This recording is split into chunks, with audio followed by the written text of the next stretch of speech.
bet jā, kur tu var redzēt, tā galva ir noņemta. Tad, jā, tā tipa galva, tad liekas virsū. Te ir ar āmuriņiem apsekta viņa. Bija divu veidu ar āmuriņiem un kāda otra bija?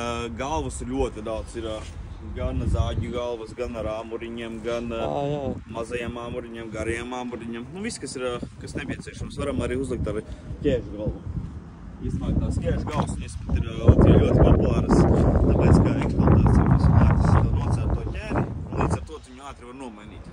Bet āmurīši, ja tu āmurīši iebraukt kādos akmeņos lielos, tu dabūsi disbalansu, tad būs jāvērt balansēt. Balansēt, Kā kombainam ir smalcinātājs, piemēram.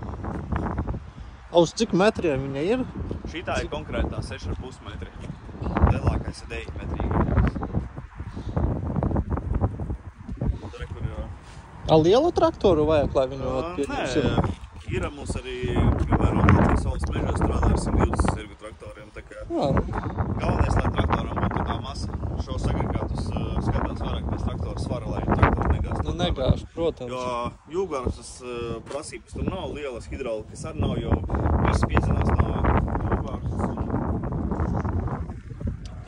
Paga, nē, no pati galva tad griežas no hidraulikas. Nē, galva griežas no jūgāras. Un tur ir hidrosūgnis, no savs. Savs hidrosūgnis, jā.